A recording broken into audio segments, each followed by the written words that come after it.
नमस्कार दोस्तों, आप सभी का हार्दिक स्वागत है।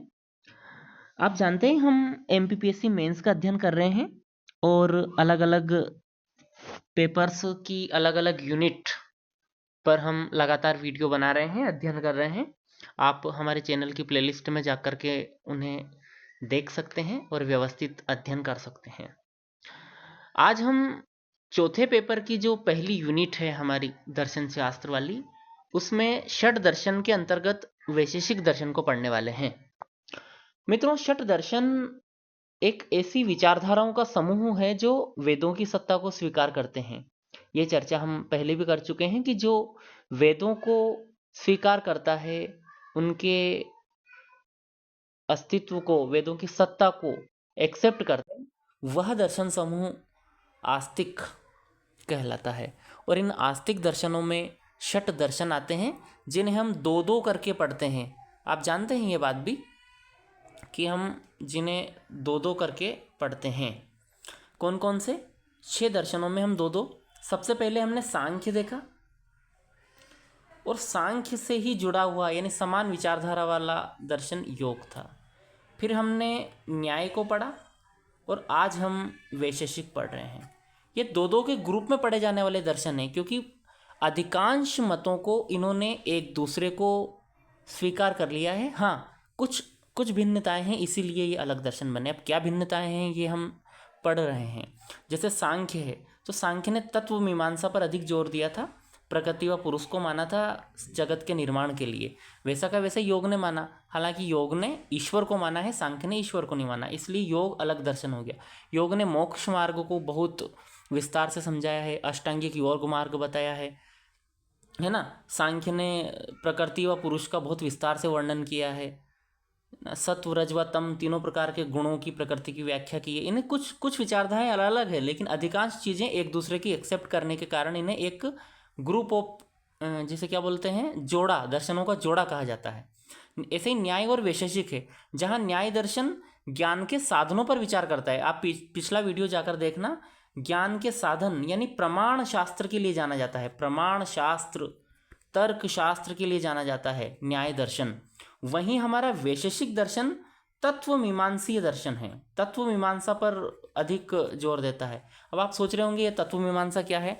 पहला वीडियो हमारी प्लेलिस्ट का इसी पर बना हुआ है। जितने भी ये शब्द आते हैं, तत्व मीमांसा, ज्ञान मीमांसा, सत्कार्यवाद, असत्कार्यवाद, ईश्वरवादी, उपादान कारण, निमित्त कारण, है ना, प्रयोजनवाद, सृष्टिवाद, ये सब उसमें मैंने शब्दों को बड़े अच्छे से समझाने की कोशिश की है। तो आप उस वीडियो को देख लोगे तो दर्शन पढ़ना काफ़ी आसान रहेगा आपके लिए। तो फिर भी मैं आपको यहाँ बता दूँ कि तत्व मीमांसीय जो विवेचना या वैशेषिक ने की है, इसका मतलब है कि वो परमाणुवाद के थ्रू, परमाणुवाद के माध्यम से उन्होंने जगत की व्याख्या की है कि ये जगत का जो निर्माण है इसके मूल में परमाणु है।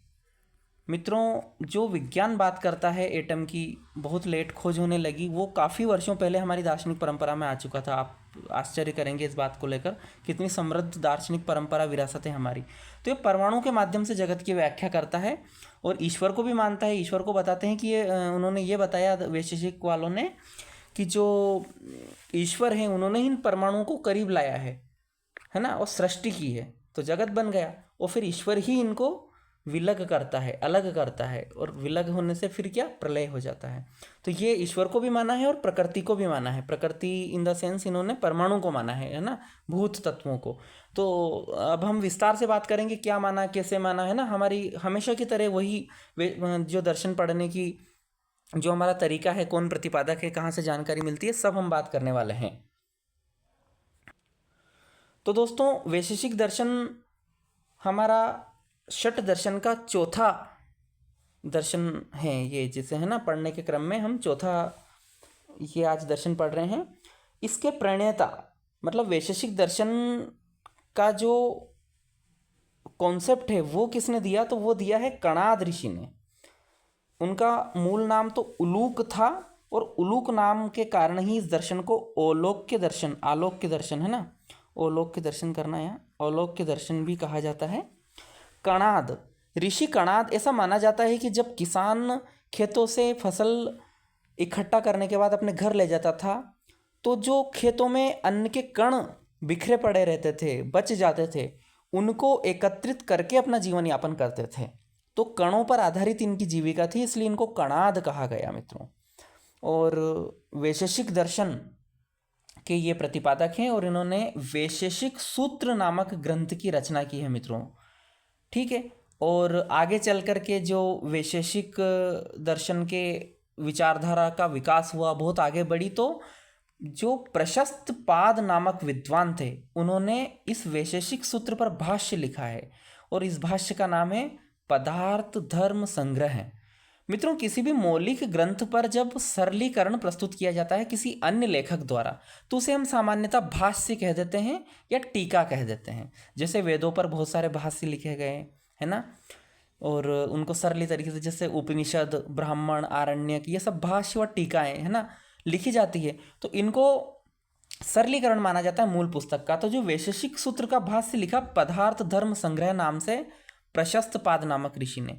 एक अन्य विद्वान थे श्रीधर ने टीका लिखी है इन पर और उनका नाम भी पदार्थ धर्म संग्रह है। तो ये दोनों आप इनका नाम याद रखना, श्रीधर और प्रशस्त पाद, इन दोनों ने पदार्थ धर्म संग्रह नामक अलग अलग पुस्तकें लिखी है और ये पुस्तकें वैशेषिक दर्शन की बहुत विस्तृत व्याख्या करती है। भाष्य यदि पूछे, इनके पीछे भाष्य लगा दिया, मान लीजिए पदार्थ धर्म संग्रह भाष्य, तो प्रशस्त पाद ने लिखी, पदार्थ धर्म संग्रह नामक टीका श्रीधर ने लिखी। ये चीज़ आपको याद हो चुकी है? बिल्कुल याद हो चुकी है। चलिए आगे बढ़ जाते हैं। अब वैशेषिक दर्शन को वैशेषिक क्यों कहते हैं साहब, ये चीज़ आप सोच रहे होंगे। मित्रों, वैशेषिक दर्शन ये कहता है कि संसार के निर्माण में और इसके संचालन में मुख्यतः 7 पदार्थों का योगदान होता है। कितने? 7। और इन पदार्थों को उन्होंने विशेष नाम दिया, मतलब विशेषों में विभाजित कर लिया इन्होंने मित्रों, वैशेषिक वालों ने 7 पदार्थों का वो जिक्र किया है ना, 7 विशेषों में, ऐसा बात करो आप है ना, 7 विशेषों में या पदार्थों में, ठीक है, इन्होंने बांटा है, इसलिए इनको वैशेषिक दर्शन कहा गया। ठीक है, अब 7 विशेष कौन कौन से हैं, है ना, इसमें विशेष शब्द का एक अलग अर्थ है। यहाँ विशेष वो माला मत लेना, स्पेशल वाला विशेष नहीं है। विशेषों में मतलब ये मान लो आप 7 तत्वों में, या ऐसा मान लीजिए 7 पदार्थों में। अब वो 7 पदार्थ कौन कौन से थे? भाव थे 6 और एक था अभाव, ऐसे करके 7 पदार्थ थे, है ना। मैं ना ऊपर का भी आपको बताऊंगा, पहले आप थोड़ा सा इधर समझे। 6 तो भाव वाले पदार्थ हो गए और एक है अभाव। अगर हम अभाव को नहीं मानते हैं ना मित्रों, तो हर चीज़ नित्य मानी जाएगी। अगर अभाव को मान लिया जाए तो हम नित्यता का खंडन कर देंगे। जैसे आज जो चीज़ है वो कल नहीं रहेगी, तो उसका अभाव आ जाएगा, तभी तो आज जो चीज़ है ना वो नित्य नहीं है, ये चीज़ हम मान पाएंगे, ये बात मान पाएंगे। इसलिए 7वां तत्व अभाव वैशेषिक दर्शन में बाद में जुड़ा है, जब भाष्य एवं टीकाएं लिखी गई। मूलतः इनको 6 भावों को स्वीकार किया गया था वैशेषिक वालों ने। कौन कौन से? द्रव्य, गुण, कर्म, सामान्य, विशेष, समवाय। और इन सबको भी विशेष ही कहते हैं। विशेष, ये विशेष ये है स्पेशल वाला विशेष, लेकिन वो विशेष है एक ऐसा शब्द कि संसार की व्याख्या करने के लिए जो मूल अवधारणाएं हैं 7, उनको विशेष कहा गया, इसलिए दर्शन का नाम विशेष पड़ा है। अब मुझे उम्मीद है कि आप समझ रहे होंगे, और नहीं समझ में आए तो आप कमेंट करके पूछ ही सकते हो, मैं कमेंट में भी आपका जवाब दे दूंगा।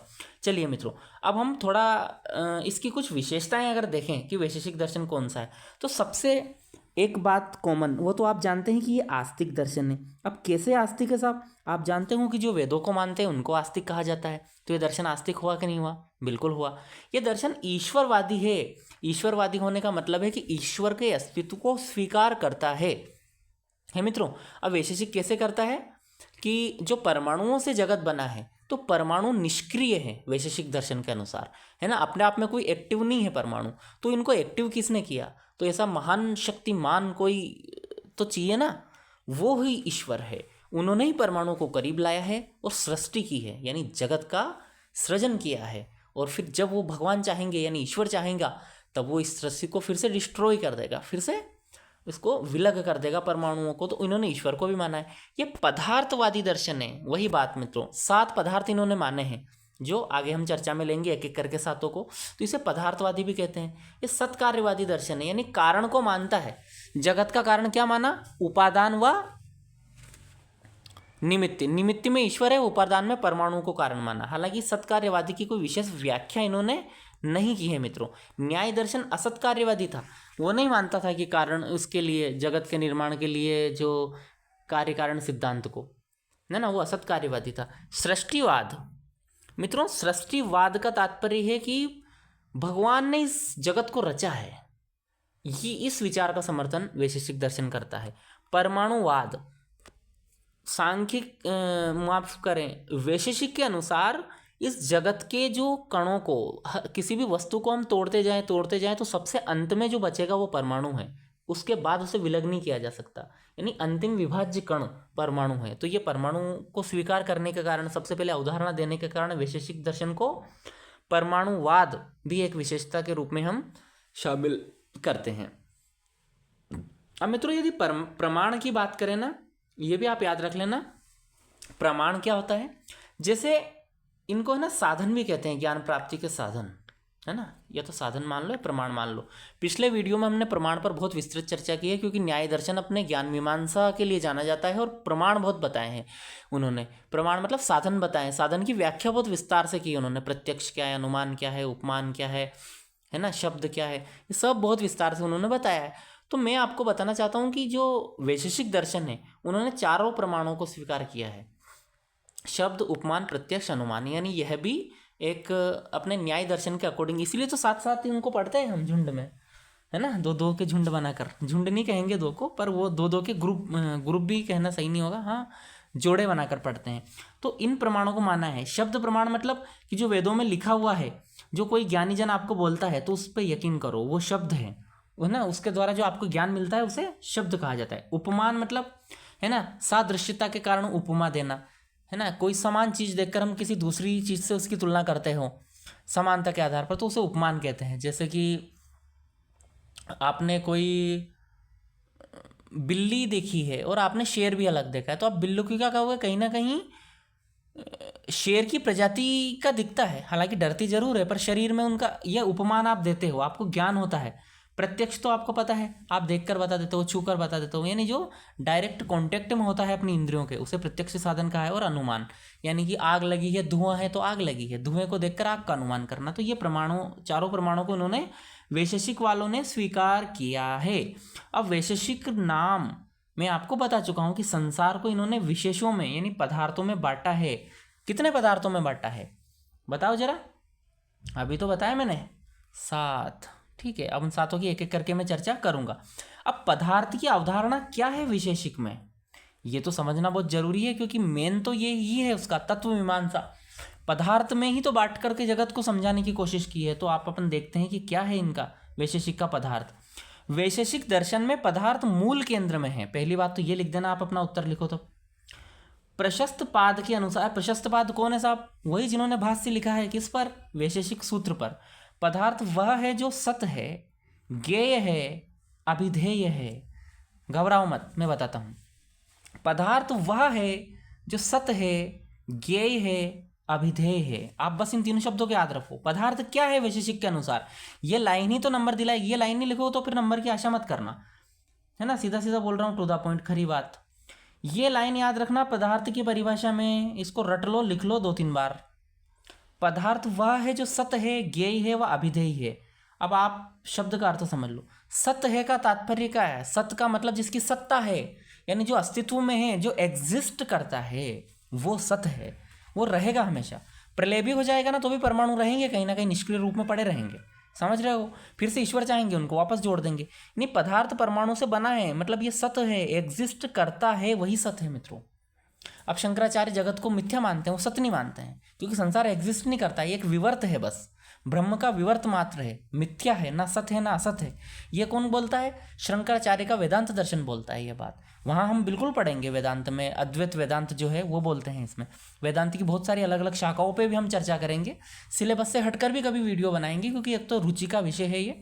पर मैं अभी जो वीडियो बना रहा हूँ ये MPPSC मेंस के लिए चल रहे हैं, इसलिए मैं ज़्यादा व्याख्या नहीं करता हूँ, है ना। ज़्यादा ज्ञानी नहीं बनना है अपन को, परीक्षा में नंबर लाना है ज़्यादा से ज़्यादा, इसलिए मैं ज़्यादा विस्तार से नहीं बताना चाहता हूँ आपको। दूसरी चीज़ है, पदार्थ वह है जो ज्ञेय है। ज्ञेय का मतलब जिसे ज्ञात किया जा सके, है ना। 118 तत्व हमने उसमें पीरियोडिक टेबल में ज्ञात कर दिए, किन कहती है परमाणुओं के, उनके तत्वों के, यानी उसको ज्ञात किया जा सकता है, वह पदार्थ है।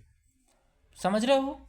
पदार्थ वह है जो अभिधेय है। अभिधेय मतलब जिसका नामकरण किया जा सके। कोई सा भी तत्व आप देखते हो उसका नाम कर देते हो, है ना। जैसे 5 तत्वों के यूँ देख लो, क्षिति जल पावक गगन समीरा। क्षिति यानी पृथ्वी, जल, पावक यानी आग, आग हो गई, गगन यानी आसमान, समीरा हवा। आप नाम कर रहे हो कि नहीं कर रहे हो इनका? आसपास देखते हो तांबा, लोहा, है ना, hydrogen, helium, lithium, beryllium, boron, carbon, nitrogen. कर रहे हो कि नहीं कर रहे हो नामकरण? तो ये पदार्थ वह है जिनको नामकरण किया जा सके, जो अभिधेय है। समझ रहे हो? तो तीनों शब्द याद हुए आपको पदार्थ की परिभाषा वैशेषिक के अनुसार। अगर याद हो गई हो तो आप कमेंट में लिख दो कि पदार्थ वह है जो सत है, ज्ञेय है तथा अभिधेय है। अगर आपने ये कमेंट में लिख दिया तो मैं मानूंगा कि आपको याद हुई, अन्यथा नहीं हुई। और आप एक बार कमेंट में लिखोगे तो आपको याद रहेगी ये चीज़ आखिर तक। तो मेरे दोस्तों लिखिए कमेंट में, है ना। हमें दूसरों से भिन्न करना है तो ये तो करना ही पड़ेगा। पदार्थ का वर्गीकरण देखो, मैंने आपको बताया है कि वैशेषिक दर्शन में पदार्थ 2 वर्गों में उन्होंने बांट करके बताया है। पहले भाव, शुरू के 6 पदार्थों को भाव नाम दिया है, और आखिरी जो पदार्थ है जो बाद में स्वीकार किया गया उसे अभाव कहा गया। क्योंकि अभाव अगर हम नहीं मानेंगे तो सभी नित्य नजर आएगा, इसलिए अभाव को माना था। अब 6 भाव कौन कौन से हैं देखो। द्रव्य पहला, द्रव्य के बाद दूसरा है गुण, फिर कर्म, सामान्य, विशेष, समवाय। एक बार और बोलो जरा। द्रव्य, गुण, कर्म, सामान्य, विशेष, समवाय। एक बार और बोल दो।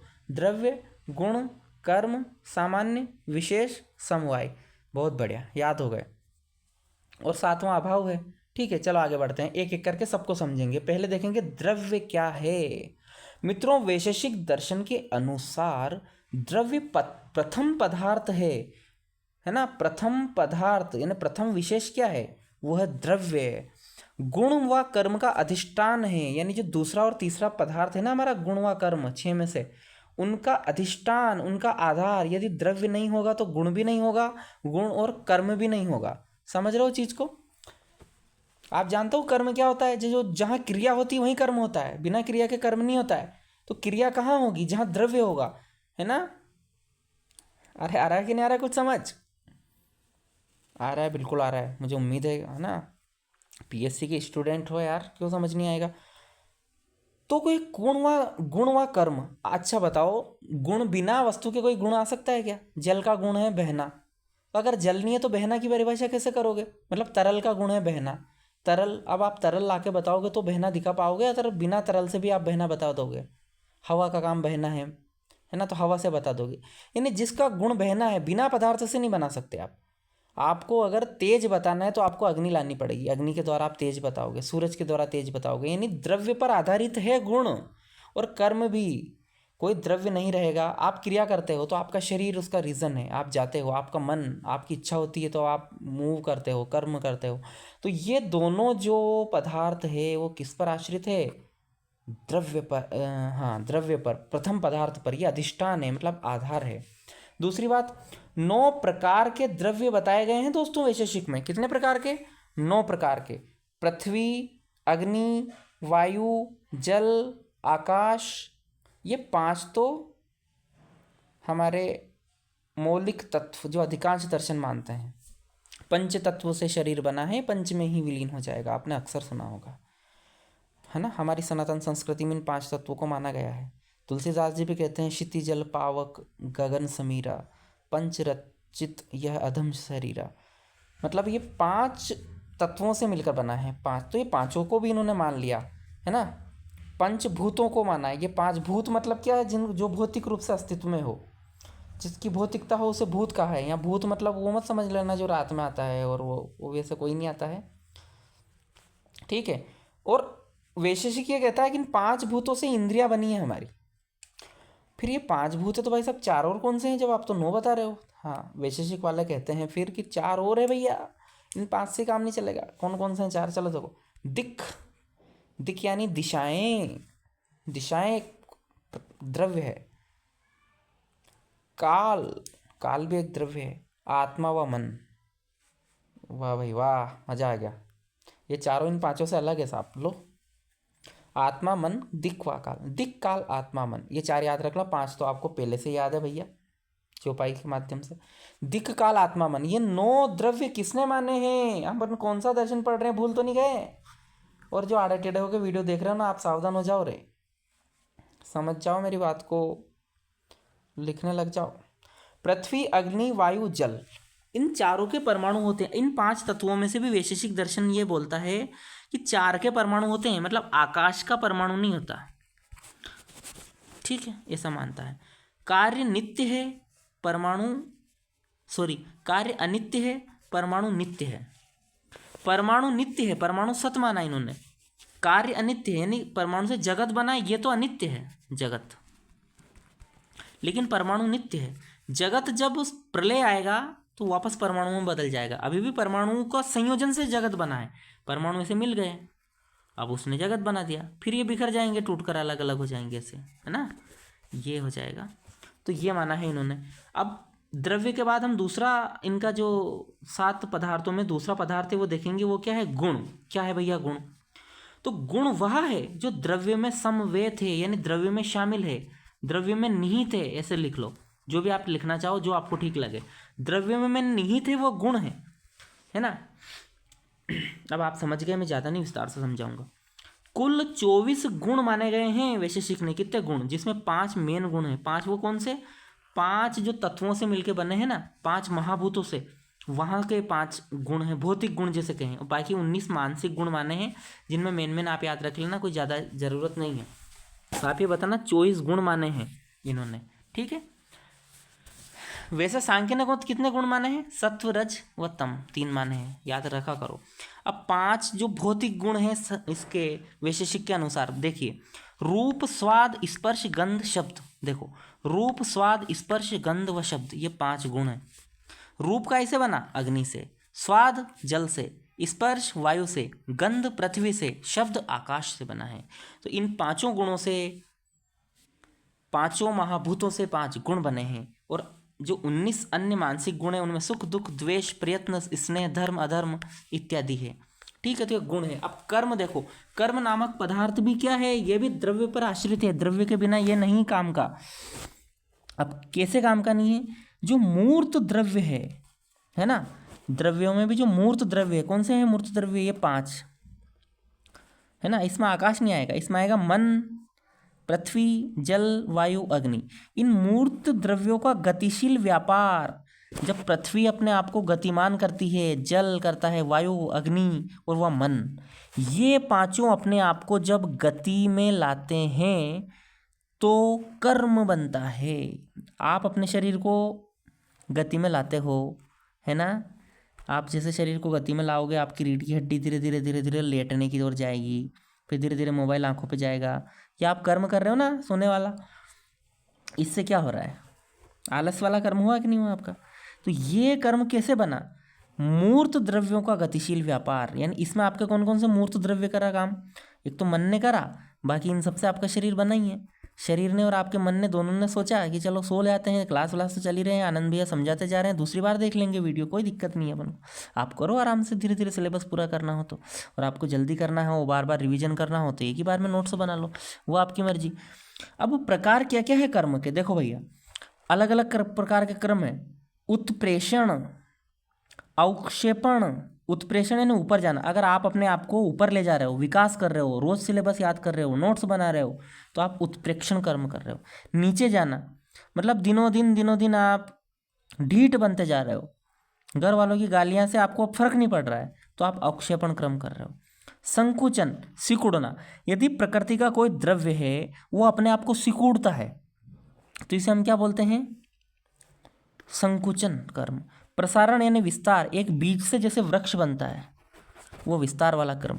गमन यानी जाना, गतिशील, एक स्थान से दूसरे स्थान पर चले जाना, है ना, जंगम वाली चीज हो जाना, उसे गमन कहा गया है। अब अगला जो पदार्थ है वो है सामान्य। क्या है भैया सामान्य? अरे ये वही सामान्य है जब हम सुकरात पढ़ते हैं, प्लेटो पढ़ते हैं ना, तो वो बताते हैं ना प्रत्यय। सुना आपने नाम? कॉन्सेप्ट। चलो मैं उदाहरण से समझाता हूँ। किसी भी पेड़ में सामान्य चीज क्या है? बताओ मुझे, सोचो जरा थोड़ा सा आप खुद ही। किसी पेड़ में सामान्य चीज क्या है? अब आप सभी को मैं मान लो भेज देता हूँ, जाओ जंगल में और जाकर देखो। हो सकता है कोई व्यक्ति उष्णकटिबंधीय क्षेत्र में गया हो, कोई व्यक्ति शीतोष्ण कटिबंध में गया हो, कोई व्यक्ति रेगिस्तान में चला गया हो, अलग अलग एरिया में। तो जाकर के सब अपनी अपनी चीज़ें बताएंगे। किसी को कांटे दिखेंगे पेड़ में, किसी को बड़े बड़े पत्ते दिखेंगे, किसी को छोटे छोटे पत्ते दिखेंगे, किसी को पता नहीं क्या क्या दिखे, सब अपना अपना बताएंगे कि जिसमें पत्ते हैं, छोटे पत्ते हैं वो पेड़ है, जिसमें बड़े पत्ते हैं वो पेड़ है। यहाँ ये चीज़ सामान्य नहीं है। सामान्य क्या है कि जिसमें तना है, जिसमें पत्तियां हैं वो पेड़ है, जो प्रकाश संश्लेषण करता है वो पेड़ है, जो स्थिर रहता है एक जगह वो पेड़ है, जो छांव देता है, भले कम देता है या ज़्यादा देता है। ठीक है, समझ रहे हो ना? ये सामान्य बात, यानी किसी प्रजाति में जो अनिवार्य रूप से पाई जाती है, जो पेड़ होने के लिए जरूरी है ना, वो क्या है, वो अनिवार्य चीज़ है, वो ही सामान्य कहलाता है। जैसे गाय में गोत्व है, जैसे गुरु में गुरुत्व है ना, मतलब वो शिष्यों पर कृपा करता है, वही गुरु है, उसको सिखाता है, वो गुरु है। तो वो हर गुरु में एक चीज़ पाई जाएगी, तो वो सामान्य कहलाती है। तो ऐसा तत्व एक ही सामान्य नामक पदार्थ भी जगत में माना है किसने? वैशेषिक तो पढ़ रहे हैं तो वैशेषिक ही मानेगा ना। इसके कारण ही विभिन्न जीव एक प्रजाति में रहते हैं। जैसे कि स्तनधारी ले लो, है ना। अब स्तनधारी की प्रजाति एक क्यों है? क्योंकि उसमें एक सामान्य बात है। क्या सामान्य बात है? बायोलॉजी में बात कर लेंगे। विशेष, विशेष क्या है? जिसके कारण कोई पदार्थ अन्य से भिन्न है, अन्य से भिन्न है। अब आप में और आम स्टूडेंट में क्या विशेष है? विशेष बात आप में ये है कि आप टू द पॉइंट पढ़ रहे हो, क्या नहीं पढ़ना है ये चीज़ समझ चुके हो, नोट्स बना रहे हो, रिवीजन कर रहे हो और आंसर राइटिंग करोगे और अंततः फाइनल सिलेक्शन लोगे। और जो सामान्य स्टूडेंट है, आम जिंदगी वाला है, वो क्या करेंगे? बहुत सारी कोचिंगों पर भटकेंगे, है ना, उनको गुमराह भी बहुत आसानी से लोग कर देंगे और बड़े बस वो 2-3 साल खराब करेंगे, बहुत लेट चेतेंगे, फिर बाद में वापस इसी चीज़ पर लौट कर आएंगे जो अपन लोग बता रहे हैं। तो ये अंतर है ना। उन लोगों में वो सामान्य जो ये विशेष चीज़ है जो आपको अलग बनाती है। सिलेबस पढ़ते हो आप, प्रीवियस ईयर क्वेश्चन पढ़ते हो, रिवीजन करते हो, आंसर राइटिंग करते हो, एमसीक्यूज प्रैक्टिस करते हो, ये विशेष बात है किन लोगों में जो सिलेक्टेड होते हैं, और सामान्य बाकी जो बाहर हो जाते हैं लोग। हालांकि कुछ में ये स्पष्टता से नहीं, बस एक मैंने उदाहरण देने का प्रयास किया। जो लोग बाहर होते हैं, ऐसा नहीं कि भाई उनको आप ऐसा मत ले लेना। हालांकि मुझे आप जानते ही हो कि मैं इस प्रकार का कमेंट तो कतई नहीं करूँगा। मैं खुद असफलता और सफलता क्या उसको अच्छे से समझता हूँ मित्रों, और हम सभी को एक साथ सफल होना है। और मैं तो चाहता हूँ कि जो हमसे जुड़े हुए हैं वो निरंतर आगे बढ़ें और कम से कम एक अच्छी दिशा में चले, और जो हमसे नहीं जुड़े हुए हैं वो लोग भी जुड़ जाएं और हम उनके विकास में थोड़ा सा भी योगदान दे सकें अगर मैं, तो मुझे बहुत खुशी की बात होगी मित्रों। जो सेल्फ स्टडी वाले हैं, कोचिंग नहीं जा सकते, ऐसे हमारे दोस्त, उनको सहायता मिले, इसलिए मैंने ये कार्यक्रम शुरू किया है। और मेरी पूरी टीम प्रतिबद्ध है। 5 बहुत अच्छे टीचर हैं मेरे ग्रुप में, हालांकि वो अभी बिज़ी हैं। जैसे ही उनको समय मिलेगा वो अलग विषयों पर आपको यहाँ पर वीडियो प्रोवाइड करवाएंगे। समवायी, अब विशेष देख लिया आपने, विशेष यही चीज़ है। क्या विशेष है? और एक आध और उदाहरण से आप विशेष को बताओ। जैसे इमली है, तो इमली के पेड़ में खट्टापन एक विशेष है ना। वो खजूर के पेड़ से इमली को अलग कौन करता है? वो खट्टापन। अब आपको समझ में आ गया होगा। अब समवाय क्या है भैया? समवाय वो है जो नित्य संबंध को दर्शाता है। किन्हीं भी पदार्थ, कोई सा भी एक पदार्थ ले लो तो उसका समवाय होगा कुछ ना कुछ। जैसे पुष्प है तो उसमें सुगंध है ना। ये जो गुण है, इन दोनों गुणों के बीच का संबंध है, इस संबंध को ही समवाय कहा गया है। संबंध का सूचक है, यानी जो द्रव्य होगा तो उसका गुण होगा, तो द्रव्य का गुण होगा। ये संबंध क्या है? यही समवाय कहलाता है। और ये भी एक पदार्थ के रूप में माना है उन्होंने कि संबंध जरूर रहेगा, दो पदार्थों के मध्य समवाय जरूर रहेगा, और इनका पृथक्करण होना बहुत अनिवार्य है। अगर हम इस संबंध का पृथक्करण नहीं करेंगे तो कहीं ना कहीं वो अलगाव नहीं हो पाएगा।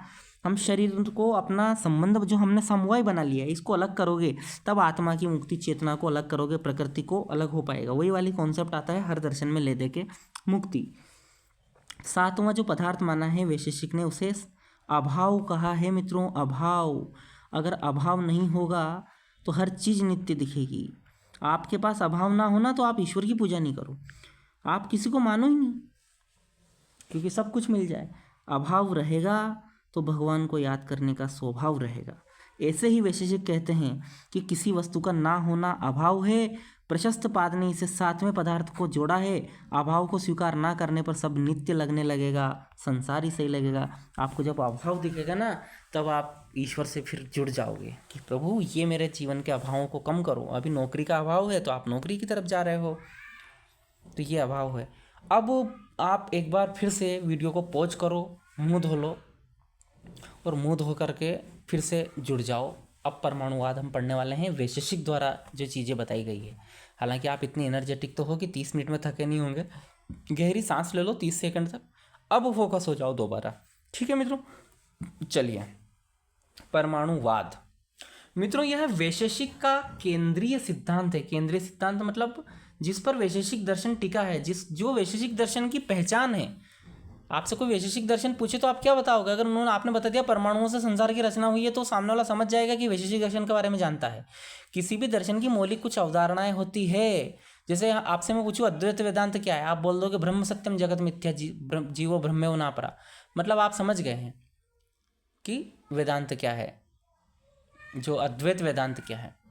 आपसे मैं पूछूं न्याय दर्शन क्या है, तो आप बता दोगे कि ज्ञान के साधन, प्रत्यक्ष प्रमाण, है ना, प्रमाणवाद, तर्कवाद, तो आप हम समझ जाएंगे। सांख्य आप बता दोगे सत्व तमस, प्रकृति पुरुष, है ना। योग आप बता दोगे वो जो अष्टांगिक योग बता दोगे, यम नियम आसन प्राणायाम प्रत्याहार धारणा ध्यान समाधि, तो हम लोग समझ जाएंगे कि योग को जानते हैं। तो ये चीज़ क्या होती है, ये केंद्रीय सिद्धांत कहलाता है, मतलब मेन अवधारणा है। तो आप ये तो लिखना हर चीज़ का कौन सा केंद्रीय, और इसी से भिन्न करना। हम षट दर्शन को एक तालिकावत ब्यौरे के माध्यम से भी पढ़ेंगे, है ना, जब हमारी ये पूरा हो जाएंगे सब। तो ये हो गया। अब ये क्या है मित्रों, सृष्टि व प्रलय का सिद्धांत है यार, और कुछ नहीं है। वो बताता है कि जगत की कैसे सृष्टि हुई और कैसे प्रलय होगा, और कैसे परमाणु के माध्यम से जगत बना है। ठीक है, ओके साहब, चलो आगे बढ़ते हैं। सभी वस्तुओं की उत्पत्ति व विनाश की व्याख्या करता है यह सिद्धांत। वैशेषिक के अनुसार परम व गुहे, ये कथन किया गया है वैशेषिक द्वारा। परम व गुहे मतलब जिसे और अधिक वियोजित ना किया जा सके, जिसे और अधिक वियोजित ना किया जा सके वही तो परमाणु है मेरे दोस्तों। जिसे और अधिक वियोजित ना किया जा सके वही परमाणु है। आई बात समझ में? यही डाल्टन ने कहा था। ये तो कहेंगे सही सब लोग, हम भारतीय दर्शन से ही तो सब चीज़ें कॉपी की है। हिंदू सनातन संस्कृति जो धर्म है ना, उनमें हर अवधारणाएं आपको मिलेंगी, वहीं से सब कॉपी एंड पेस्ट है साहब, और कुछ नहीं है। परमाणु निरअवयव है, यानी इसका परमाणु का आगे चलकर कोई अवयव नहीं है। अभी हम न्यूट्रॉन प्रोटॉन इलेक्ट्रॉन में हम बांट देते हैं, लेकिन ये मिलेगा केंद्र में हमारा प्रोटॉन रहेगा और न्यूट्रॉन रहेगा, और इलेक्ट्रॉन बाहर चक्कर लगाएगा, तब जाके तो परमाणु बनेगा। समझ रहे हो? सभी परमाणु परस्पर भिन्न हैं। देखो यह बात बहुत पहले हमने बता दी थी। परमाणु अगर भिन्न नहीं होते तो तत्वों में भिन्नता नहीं आती ना। परमाणु निष्क्रिय है। देखो साहब, यहाँ से ईश्वर आएगा वैशेषिक में। अगर परमाणु को लोग एक्टिव बता देते तो ईश्वर की जरूरत नहीं पड़ती, स्वयं परमाणु मिले और क्या आ जाता, फिर वो विकासवाद आ जाता, विकास हुआ संसार का। लेकिन यहाँ वैशेषिक कहते हैं ईश्वरवाद, यही निष्क्रिय परमाणुओं को सक्रिय किसने किया, पास कौन लाया, वही परम पिता परमेश्वर, जिसे कोई ईश्वर, कोई गॉड, कोई अल्लाह, कोई खुदा कह देता है। सृष्टि और प्रलय का कारण भी परमाणु है। देखो साहब, अब यहाँ सत्कार्यवाद आ रहा है कि नहीं आ रहा? ऑटोमेटिक सृष्टि का कारण कौन है, प्रलय का कारण कौन है, परमाणु। किसी भी कार्य का यदि कोई कारण है, कारण में कार्य निहित है, तो उसे हम सत्कार्यवाद कहते हैं। तो यहाँ दर्शन वैशेषिक सत्कार्यवादी हो जाएगा। परमाणुवाद के माध्यम से व्याख्या करता है सृष्टि प्रलय की, कि जब परमाणुओं का संयोजन होता है, परमाणुओं से जगत बनता है, आपस में जब परमाणु जुड़ते जाते हैं जगत बनता है, और जब पुनः विखंडन होता है परमाणुओं का, अलग अलग हो जाते हैं सब परमाणु, तो प्रलय हो जाता है। अब जगत का उपादान है परमाणु, अर्थात मित्रों उपादान का मतलब मैंने फिर वो वीडियो में मैं समझाया था, आप देखे होगा आपने, मुझे उम्मीद है। उपादान यानी सामग्री कारण, इसे ऐसे लिख लो, सामग्री कारण। जैसे आपकी मम्मी रोटी बनाती है घर पर, तो उपादान कारण क्या है, आटा, पानी, वो जो उसमें नमक जो भी लगता है वो उपादान है। और निमित्त कारण कौन है, मम्मा बना रही है तो वो निमित्त कारण हो गई। तो ये जगत का उपादान कारण है परमाणु, निमित्त कारण ईश्वर है, भगवान है। क्योंकि परमाणु निष्क्रिय है और इन परमाणुओं के संचालन के लिए एक अलौकिक शक्ति चाहिए कि नहीं चाहिए, वही शक्ति ईश्वर है। अतः ईश्वर ही जगत का निमित्त कारण है। समझ रहे हो? इसी कारण जगत की व्यवस्था बनी हुई है ना। ईश्वर चाहते हैं कि बनाऊं मैं। कुम्हार चाहता है घड़ा बनाना है तो बना देता है, फिर चाहता है घड़ा पुराना हो गया है खत्म करो, वापस उसको मिट्टी में डाल कर खराब कर देता है। तो ये चल रहा है साहब। अब सृष्टि प्रलय की आलोचना कैसे करी? अब इस दर्शन की सृष्टि प्रलय का सिद्धांत की कैसे हम आलोचना करते हैं? हम क्या, आचार्य शंकर द्वारा खंडन किया गया है। 8वीं शताब्दी के महान आचार्य आदि गुरु शंकराचार्य, अद्वैत वेदांत के प्रतिपादक आचार्य शंकर, जिनका आगे हम अध्ययन करेंगे, उन्होंने इसकी आलोचना करी है सृष्टि प्रलय के सिद्धांत की। कैसे करी साहब? उनका कहना है कि साहब वैशेषिक वालों, आप बोल रहे हो कि यदि परमाणु गुण युक्त है तो उसे फिर तो नित्य नहीं माना जा सकता, क्योंकि गुण तो अनित्य है। परमाणु में यदि द्रव्य में गुण व कर्म होते, है ना, क्योंकि कर्म तो गति देने से हो रहा है, परमाणु में यदि गुण होता तो वो नित्य थोड़ी है फिर, क्योंकि गुण तो टेम्परेरी होता है, तो वो फिर नित्य नहीं माना जा सकता। परमाणु यदि जड़ है तो जगत की व्यवस्था कैसे संभव है? हालांकि ये बिंदु को उन्होंने ईश्वरवाद से समझाने की कोशिश करी, पर हर काम तो ईश्वर नहीं कर रहा है, हर काम ईश्वर करने के लिए आएगा क्या? हालांकि जो सर्वेश्वरवादी है, वो शब्द उसमें व्याख्या के लिए रह गया था, चलो मैं अभी बता देता हूँ। सर्वेश्वरवाद करके एक अवधारणा आती है दोस्तों, कौन सी? सर्वेश्वरवाद। उसके अनुसार क्या होता है? तो सर्वेश्वरवाद के अनुसार दोस्तों ये माना जाता है कि एक पत्ता भी, सर्वेश्वरवाद, एक पत्ता भी नहीं हिल सकता ईश्वर की मर्जी के बिना। हम सांस ले रहे हैं, हमारा हृदय धड़क रहा है, हर चीज़ ईश्वर कर रहा है, ये सर्वेश्वरवाद होता है। तो यहाँ वैशेषिक ने भी ये कहने के बचने का वो रास्ता निकाल लिया, ईश्वर को मानकर परमाणु को निष्क्रिय बता दिया, वो फिर ईश्वर को मान करके चलो साहब द्रव्य ही मूल पदार्थ है, अन्य सभी द्रव्य पर ही आश्रित बताए। अब द्रव्य ही मूल पदार्थ तुम साथ क्यों बता रहे हो साहब? ये भी खंडन किया है शंकराचार्य जी ने कि अगर आप द्रव्य को मूल पदार्थ बता रहे हो तो गुण व कर्म उस पर आश्रित है, तो उनको अलग क्यों बता रहे हो? द्रव्य में ही शामिल करो ना गुण व कर्म को। तो ये भी एक आलोचना का बिंदु है। ईश्वर को केवल प्रबंधक बता रहे हो आप, जबकि ईश्वर ही सब कुछ है शंकराचार्य के अनुसार, तो जो व्यवहारिक रूप है ब्रह्म ही सब कुछ है। चैतन्य को आत्मा का आगंतुक लक्षण माना, जो कि संगत बात नहीं है। और चेतना कब आती है? जब ईश्वर इनको परमाणु को मिलाता है, चेतना बनती है आत्मा। तो चेतना क्या है? आत्मा का आगंतुक गुण मान लिया कि आत्मा का आगंतुक गुण है साहब, ये आ जाता है चेतना आत्मा के अंदर और फिर चली जाती है जब परमाणु वापस अलग अलग होते हैं। तो ये भी एक विरोध की बात है इनमें। चलो, परमाणु निष्क्रिय है तो जगत की व्याख्या करना थोड़ा मुश्किल हो जाता है। अब मूल्यांकन करो, ये प्रश्न यहाँ से बनेगा, वैशेषिक दर्शन का मूल्यांकन करो। अब कैसे मूल्यांकन करोगे? पहला तो आप बताना कि ये विज्ञान व अध्यात्म का समन्वय है। कैसे है? परमाणु की बात कर रहा है तो विज्ञान आ गई, और ईश्वर की बात कर रहे हैं तो अध्यात्म भी आ गया। बड़े अच्छी लाइन है साहब, 2 लाइन में आप आराम से इसकी व्याख्या कर दोगे डेज लगा कर, कैसे बड़ी सुंदर सी हैंड राइटिंग में आप, कि विज्ञान और अध्यात्म का समन्वय इसलिए है क्योंकि वैशेषिक के अनुसार जगत का निर्माण परमाणुओं से हुआ है, परमाणु बिल्कुल अविभाज्य कण है, ठीक है। तो अर्थात ये वैज्ञानिक बात करता है, तार्किक बात करता है, जो कि आज भी सिद्ध हो चुका है। और अध्यात्म क्या है कि परमाणु को मिलाने का काम यानी सृष्टि व प्रलय का काम ईश्वर करता है, यानी हमें ईश्वर में विश्वास होता है, तब तो हम अध्यात्म की ओर बढ़ जाते हैं। चलो साहब, अलौकिक सत्ता है ना ईश्वर, लौकिक नहीं है ना, और जो अलौकिक है वही तो आध्यात्मिक है ना। इस लोक से जब हम जो पारलौकिक विचार करते हैं, जब हम आत्मिक तल पर जाकर आध्यात्मिक तल पर जाकर सोचते हैं, उसे ही तो अध्यात्म कहते हैं ना। अरे ये तो आप भली बात ही जानते हो। चलो, भारत का प्राचीनतम वैज्ञानिक दृष्टिकोण, अरे साहब क्या बात कर दी यार, भारत का प्राचीनतम वैज्ञानिक दृष्टिकोण, बिल्कुल सही बात कर दी, कुछ गलत नहीं बोला इसमें। इससे पहले अच्छा कौन से दर्शन में से परमाणु की बात की गई थी? ये 16वीं 17वीं 18वीं शताब्दी में ये लोग आए हैं, इन्होंने परमाणु का डाल्टन वाल्टन थॉमसन, ये बहुत लेट आए हमसे, बहुत ये 3000 साल पहले पुराने चल लगभग इतना पुराना चल रहा है, 2000 साल से ज़्यादा पुराना। सबसे पुरानी वैज्ञानिक दृष्टिकोण भारत में वैशेषिक का था। पदार्थ की विशद व्याख्या इन्होंने की है, जड़ चेतन में समन्वय बताया है। पदार्थ की विशद व्याख्या करी थी ना, 7 प्रकार का पदार्थ है ना, 9 वो द्रव्य के 9 वो बताए हैं, पृथ्वी जल वो सब मैंने बता दिया आपको। परमात्मा जीव का पृथक्करण भी बताया है। तो ये सब इनका मूल्यांकन है, योगदान है, ठीक है। तो ये हमने वैशेषिक दर्शन पढ़ा है। चलो रिकेप कर लेते हैं तुरंत फटाफट। प्रणेता कणाद है, औलुक्य दर्शन कहते हैं। वैशेषिक सूत्र है, पदार्थ धर्म संग्रह इसका ग्रंथ है। ईश्वरवादी है, आस्तिक है, पदार्थवादी, सत्कार्यवादी, सृष्टिवाद, परमाणुवाद का समर्थन करता है। प्रमाण इन्होंने 4 माने हैं।